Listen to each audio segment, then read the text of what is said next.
जय श्री केदार दगड़ियों, कैसे हो आप सब लोग? राजी खुशी होंगे, मैं भी राजी खुशी हूँ। तो दगड़ियों, मेरा नाम है प्रीति बुटोला और मैं ब्लॉगिंग कर रही हूँ आजकल देहरादून से। वैसे मैं रहती रुद्रप्रयाग तिलवाड़ा में हूँ, लेकिन आजकल मैं देहरादून आ रखी हूँ क्योंकि चंडीगढ़ से आपको पता है मेरे हस्बैंड का ट्रीटमेंट चल रहा है। तो वहाँ डेली अप डाउन घर से नहीं हो पाता है, हमें हर हफ्ते चंडीगढ़ जाना होता है। हम 18 तारीख से 18 मई से लगभग हर हफ्ते चंडीगढ़ जा रहे हैं यहाँ से, और अभी हमें 11 तारीख को जाना है। उसके बाद शायद वो लंबी डेट देंगे, तब हम घर आएंगे।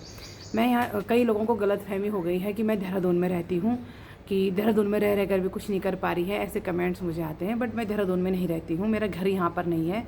मैं फ़िलहाल अपनी भाभी के घर में हूँ, मतलब अपने भाई के घर में हूँ। भाई लोग भी अभी 2 महीने पहले ही यहाँ पे शिफ्ट हुए हैं, इसीलिए मैं यहीं से ट्रीटमेंट कराने चंडीगढ़ जा रही हूँ। चंडीगढ़ भी जब जो हमारे अगल बगल जो हमारा रुद्रप्रयाग के लोग हैं वो मेरी काफ़ी हेल्प करते हैं। मैं वहाँ पे उन्हीं के लोगों के घर में रहने जाती हूँ एक दिन, अगले दिन डॉक्टर को दिखाती हूँ और उसके बाद तुरंत मैं देहरादून निकल जाती हूँ। और इस बार हम 10 तारीख को चंडीगढ़ जाएंगे, 11 को हमारी अपॉइंटमेंट है। अगर जल्दी निपट गया तो 11 की रात को ही हमने देहरादून आना है और 12 को हम घर चले जाएंगे। तो देखते हैं क्या होता है, अभी कुछ पता नहीं है पहले ही क्या बोलना है दगड़ियों। तो दगड़ियों, मैं आपको बताती हूँ, बहुत जो मेरे नए सब्सक्राइबर हैं उन्हें पता नहीं है कि मेरे साथ क्या हुआ है। वो हमेशा पूछते हैं बहन आपके साथ क्या हुआ है, क्या हुआ है। मेरी कहानी वो नहीं जानते हैं और बहुत सारे लोग कमेंट करते हैं कि आपके सास ससुर कहाँ है, क्या है। तो मैं आपको आज अपनी कहानी सुनाती हूँ, छोटी छोटी, क्योंकि डीपली मैं नहीं जाऊँगी। बहुत डीपली जाऊँगी तो फिर मेरी आंखों में भी आंसू आ जाते हैं, क्योंकि बहुत संघर्ष झेला है दगड़ियों। बचपन से लेकर आज तक संघर्ष ही झेल रहे हैं। मुझे नहीं पता वो दिन कब आएंगे हमारे जीवन में सुख के, पर ऐसा होता है, संघर्ष सबके जीवन में होता है। पर दुख नहीं लगना चाहिए। कहते हैं ना, इंसान गरीबी झेल लेता है, लेकिन दुख, बीमारियाँ, ये झेलना थोड़ा मुश्किल हो जाता है हम मिडिल क्लास जैसे लोगों को। वैसे तो चाहे हाई क्लास हो चाहे मिडिल क्लास हो, दुख किसी पे नहीं लगना चाहिए।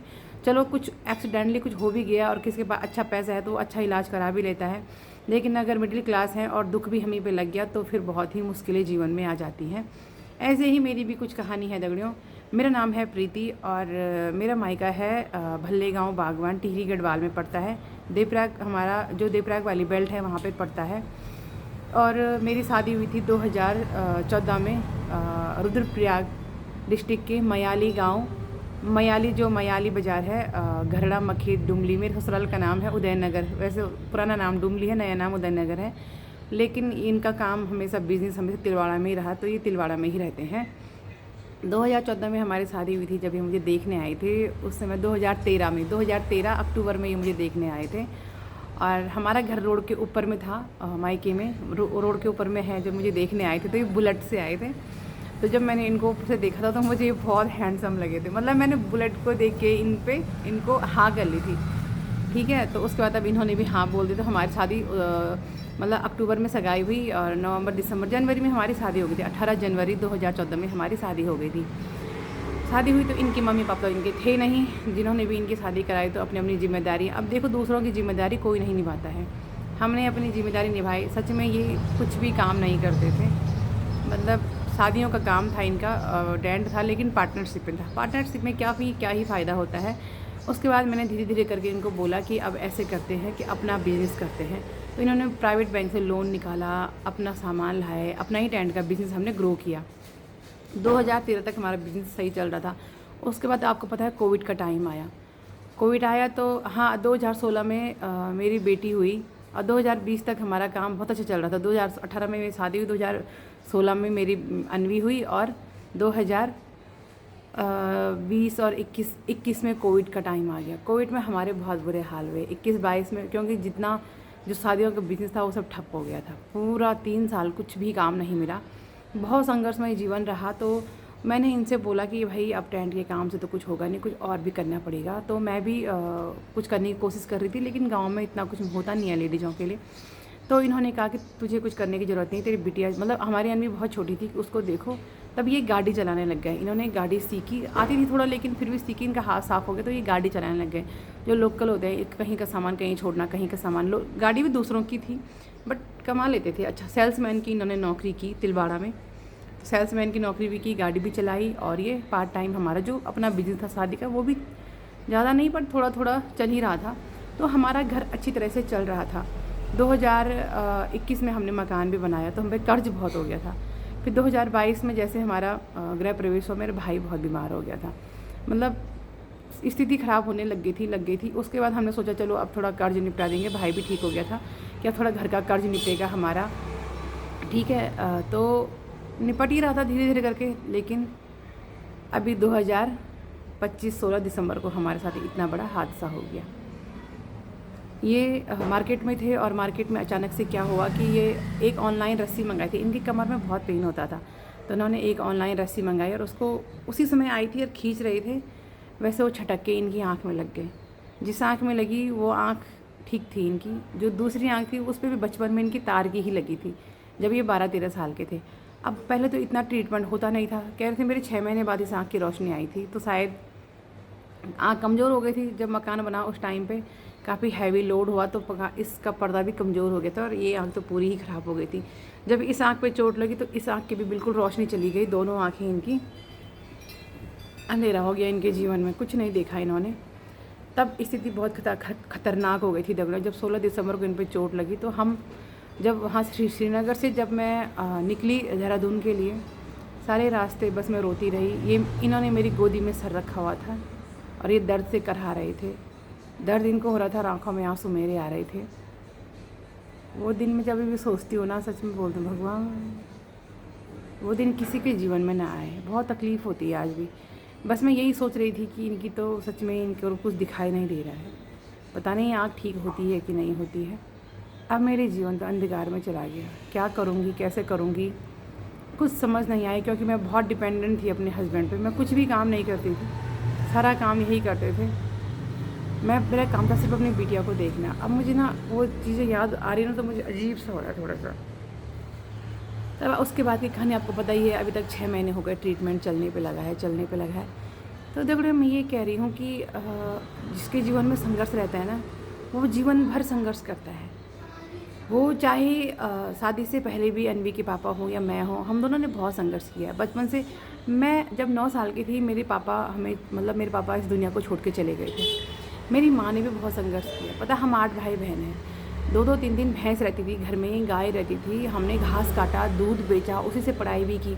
आपको पता जब लोगों के घर बनते थे ना, अब तो खैर घर बनते तो नेपाली काम करते हैं, पहले नेपाली काम नहीं करते थे। हम लोग पत्थर सारने जाते थे, हम लोग रोड़ी कूटते थे, ये काम हमने बहुत किया है। हमारे गांव में जवाहर योजना का काम आता था, वो हमने किया है। बहुत पत्थर सारे हैं, बहुत पत्थर फोड़े हैं दगड़े, हमने भी घास भी काटा है, लकड़ी भी काटी है। जैसे हमारा जो घर था वो मेन मार्केट में था, बागवान में, तो वो बद्री केदार वाला हाईवे है हमारा, तो वहाँ पे लंगर लगते थे।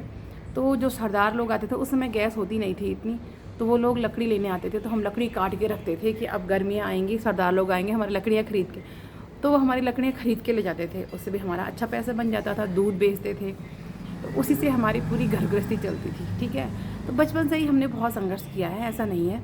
लेकिन शादी के बाद सोचा था सब कुछ अच्छा होगा, तो जब देखा कि शादी के बाद भी वही हाल है। मैं मम्मी से बहुत नाराज़ रहती थी अपनी, क्योंकि मैं अपनी माँ को कहती थी कि माँ कि बेरोज़गार तो कोई बात नहीं, बेरोज़गार से शादी होती है सबकी, बेरोज़गार तो शादी सबकी होती है, तूने तो मुझे एक अनाथ को दे दिया जिसका कोई भी नहीं है। मम्मी से हम आज भी मेरी इसी बात में बहस हो जाती है। तो माँ कहती है जिसके भाग्य में जो होता है वही होता है, तेरे भाग्य में यही था, यही इंसान था, तो इसे तुझे यही मिला। ऐसी बात नहीं है, ये दिल के बहुत अच्छे हैं, इनके अंदर एक भी बिस्न नहीं है। मुझे गर्व इस चीज़ का होता है खुद पे कि इस मतलब नशेड़ी दुनिया में, आपको पता है आजकल एक से एक नशा हो गया है, और इस धोखेबाज दुनिया में मुझे इंसान जो काफ़ी वफ़ादार मिला है। मतलब इतने अच्छे हैं मेरे हस्बैंड, सच में बहुत अच्छे हैं। मेरा जीवन बहुत अच्छा चल रहा था, वो आज भी मतलब बहुत अच्छे हैं वो। लेकिन उनके साथ जब ये हादसा हुआ तब थोड़ा सा डगमगा गई हूँ मैं, बहुत परेशान हो गई हूँ मैं। कभी किसी के घर कभी किसी के घर, बहुत नाचती हूँ मैं, मतलब कभी कहीं नाच नाच के परेशान हो गई हूँ, कभी कहीं। अब 16 दिसंबर से आप लगा लो, अब जून आ गया, इसका पता नहीं कितने चक्कर मैंने चंडीगढ़ के काट लिए हैं, वो मेरी आत्मा जानती है। ट्रैवल कर करके मैं कितनी थक गई हूँ। पता दगड़ों, ये सब होने के बाद आज मैंने एक सबक सीखा है अपने जीवन में कि देहरादून में एक कमरा होना बहुत ज़रूरी है, बहुत ज़रूरी है। क्योंकि पहाड़ों के हालात आपको पता है, वहाँ पे हॉस्पिटल और शिक्षा की कोई सुविधा नहीं मिलेगी आपको।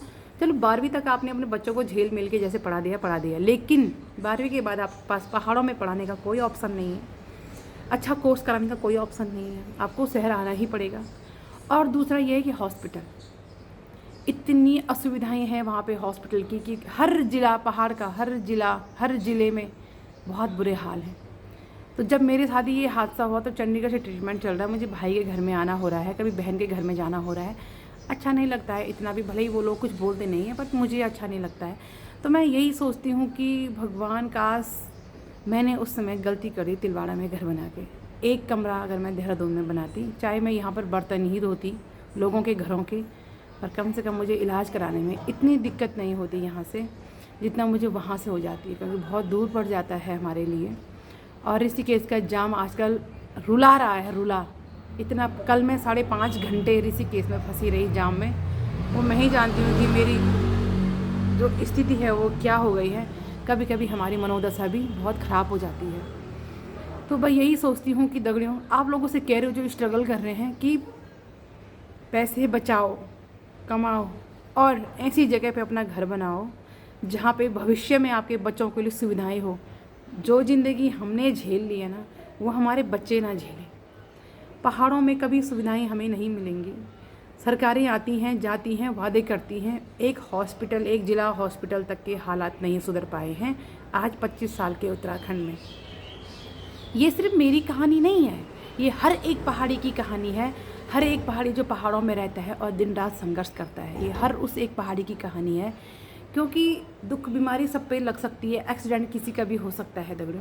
आपको पता ही है अभी उत्तरकाशी पिल्की हॉस्पिटल में कितनी गर्भवती महिलाएं मर गई। बस 2 दिन आवाज़ उठी, तीसरे दिन सब भूल गए। यही होता रहा है और यही होता रहेगा। इसीलिए अब हम सरकार से तो लड़ नहीं सकते हैं। सरकार से आज तक कौन लड़ा है? अगर कोई सरकार के खिलाफ बोलता है तो वो जेल चले जाता है, उसकी लाइफ ख़राब हो जाती है, इसलिए कोई बोलता नहीं है। इसीलिए दगड़ियों, बचाओ, कमाओ, बचाओ और देहरादून में एक कमरा अपने लिए ज़रूर बनाओ ताकि मुसीबत के टाइम पे आप वहाँ पे जा सको। मैं सच में अपने दिल की बात आपसे कह रही हूँ, मैं बहुत पछताती हूँ और ना ही मेरे पास इतना पैसा है कि मैं बना पाऊँ, लेकिन मैं अभी संघर्ष मेरा जारी है। कभी मेरे दिन अच्छे आएँ, मैं अपनी बेटी के लिए एक कमरा तो देहरादून में ज़रूर बनाऊँगी, क्योंकि मैं नहीं चाहती कि जैसे मेरे साथ हुआ है, हम लोग झेल रहे हैं, वैसे कल की डेट पे मेरी बेटी भी झेले। भले ही कई लोगों को मेरी बातें बुरी लगेगी, लेकिन हकीकत यही है कि पहाड़ में, पहाड़ियों के बहुत बुरे हाल हैं। एजुकेशन में और उसमें स्वास्थ्य में ज़ीरो है, वहाँ पे कुछ नहीं है स्वास्थ्य में।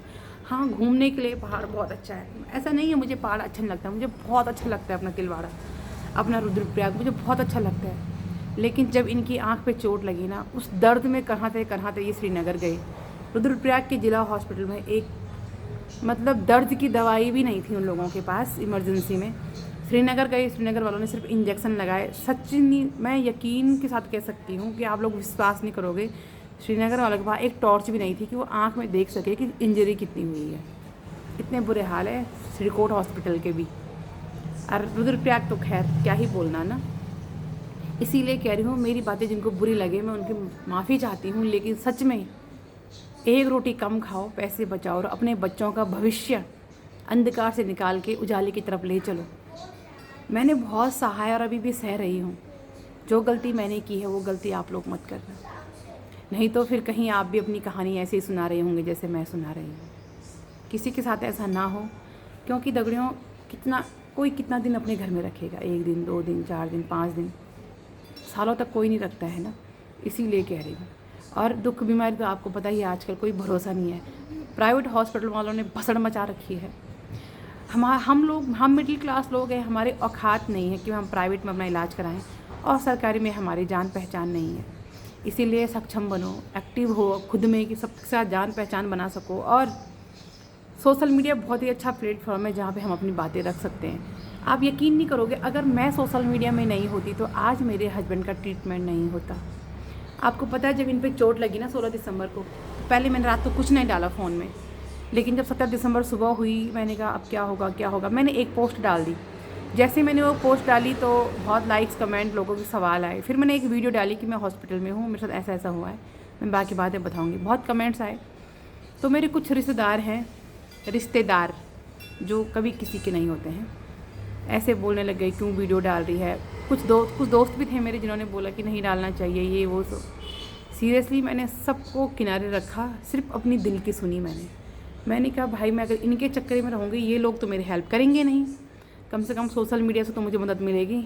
आप यकीन नहीं करोगे, सोशल मीडिया ने मुझे इतना सपोर्ट किया कि मुझे जौले ग्राम से चंडीगढ़ पीजीआई पहुंचा दिया।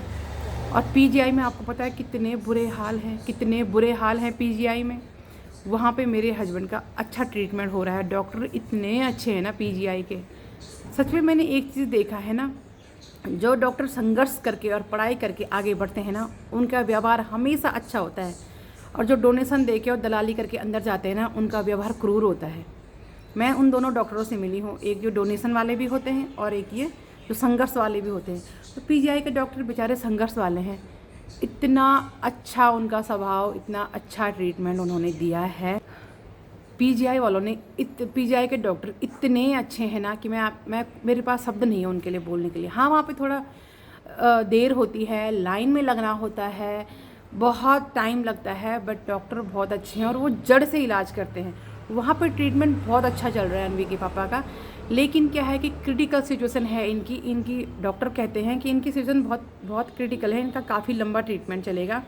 और मुझे कहते हैं वो कि आपको बिल्कुल भी लापरवाही नहीं करनी है, जिस डेट पे हम बुलाएंगे उस डेट पे आपको यहाँ पहुँचना ही होगा, क्योंकि इनकी एक ही आँख है जो हमें बचानी है। सीरियसली वो मुझे ऐसे समझाते हैं और मुझे ये बात उनकी बहुत अच्छी लगती है।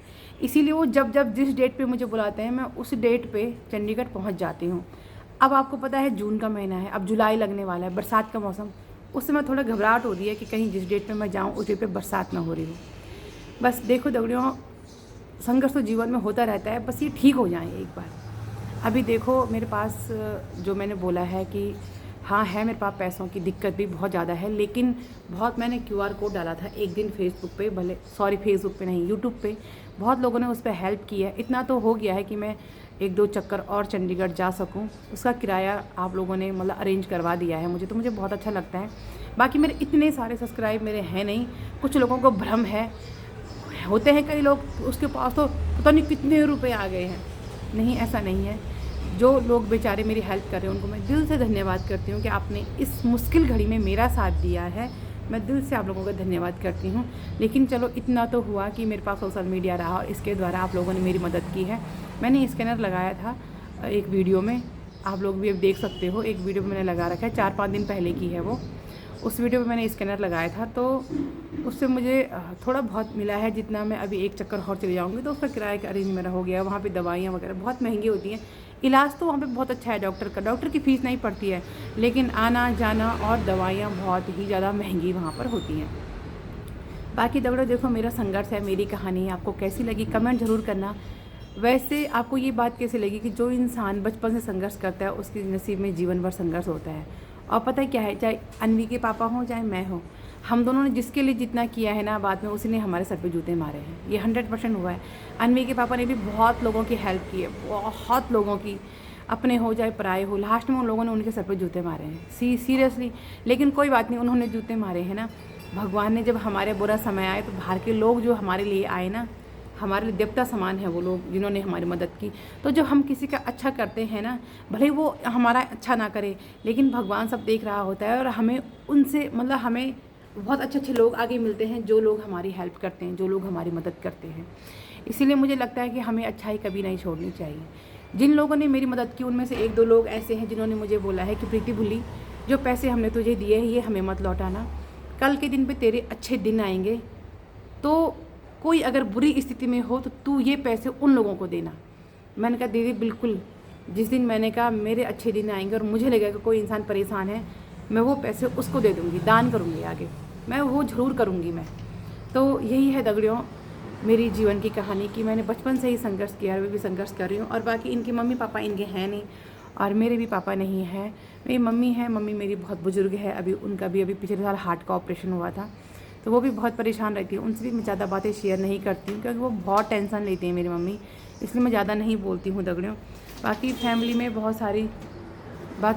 बहुत सारी परेशानियाँ हैं, वो सबकी होती हैं इस जीवन में।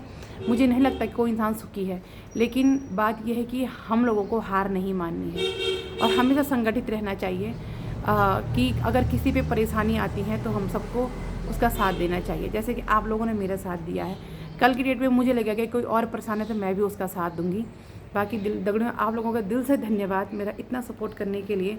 और मेरी यही कहानी थी जो संघर्षों से भरी हुई, और आगे भगवान, किसने जाना कि आगे कुछ अच्छे दिन आएंगे, हो सकता है इससे भी कठिन दिन आए, कोई पता होता है किसी चीज़ का। फिर भी संघर्ष जारी रहेगा, हार नहीं मानेंगे दगड़ियों। हम उन लोगों की तरह नहीं हैं जो जहर खा के मर जाने वाले लोग हैं, हम संघर्ष करने वाले लोग हैं। और एक बात है दगड़ियों, मैं एक बात कहूँ, कभी भी आप पे परेशानी आई ना, किसी पे भी, तो बाहर मांग लो, रिश्तेदारों से कभी नहीं मांगना चाहिए। रिश्तेदार जलील करते हैं, जलील बाद में, इसीलिए ऐसा है, बाहर रह लो। लेकिन मैं क्या बोलूँ आगे, आप लोग खुद ही समझदार हो। मैंने इन 6 महीनों में स्वर्ग नर्क देख लिया है, हर इंसान को पहचान लिया है, परख लिया है कि इस दुनिया में आपके पति के सिवाय कोई भी आपका नहीं हो सकता है। इसीलिए पति पत्नी का रिश्ता एक अटूट होता है, विश्वास का होता है। और हमेशा अपने हस्बैंड हो और हस्बैंड अपनी वाइफ पे हमेशा विश्वास करना चाहिए और अच्छे से रहना चाहिए, क्योंकि अगर इस रिश्ते में दरार आ गई तो जीवन का कोई भी रिश्ता आपके साथ ईमानदारी नहीं दिखाएगा। माँ बाप भी सिर्फ तब तक आपका साथ देंगे जब तक आप अच्छा खा रहे हो, पी रहे हो। मायके में कोई भी आपको नहीं देखेगा दगड़ियों। कई बहनें होती हैं जो कहती हैं कि नहीं हमें अलग रहना है, कई भाई होते हैं जो कहते हैं हमें अलग रहना है, पत्नियों को छोड़ देते हैं, कोई अपने पति को छोड़ देते हैं। उसके बाद जीवन की बहुत दुर्गति होती है। जो पति पत्नी आपस में एक दूसरे की इज्जत नहीं करते हैं, फिर समाज भी उनकी इज्जत नहीं करता है। चाहे अगर पति अपनी पत्नी की इज्जत नहीं करेगा तो समाज भी उनकी पत्नी की इज्जत नहीं करता है। इसीलिए अपनी पत्नी की इज्जत करो, और जो पत्नियाँ हैं वो अपनी पति की इज्जत करो, तभी समाज आपको रिस्पेक्ट देगा। सही में होता है ऐसा। तो दगड़ियों ठीक है, फिर जय Shri Kedar. Like, comment, share and subscribe my YouTube channel. आज के लिए फ़िलहाल इतना ही था, यही थी मेरी छोटी सी कहानी तो बहुत बड़ी है, लेकिन इतना बोल नहीं पाती हूँ मैं। मेरा संघर्ष जारी है, और इस संघर्ष में आप लोगों ने मेरा साथ दिया है, इसके लिए मैं आप लोगों को फिर से दिल से धन्यवाद करती हूँ। जय श्री केदार। प्लीज़ मेरे यूट्यूब चैनल को सब्सक्राइब करें और मुझे जीवन में थोड़ा सा आगे बढ़ने का मौका दें, ताकि मैं अपने हस्बैंड की अच्छी सी देखभाल कर सकूं। मैं नहीं चाहती हूं कि वो दुखी हों, परेशान हों कि हम क्या खाएंगे, क्या करेंगे, मेरी बेटी का क्या होगा। अगर मैं यूट्यूब में अच्छा बढ़ गई और अच्छी अर्निंग आने लग गई तो उन्हें मैं कहूँगी तुम घर ही में रहो, मैं ही संघर्ष करूँगी, है ना दगड़ियों, क्योंकि अब उनकी इतनी अच्छी हालत नहीं है कि वो बाहर नौकरी करने जा सकें। तो ठीक है दगड़ियों, जय Shri Kedar. Like, comment, share and subscribe my YouTube channel जय श्री केदार। कमेंट ज़रूर करना आपको मेरी कहानी कैसी लगी। जय हो।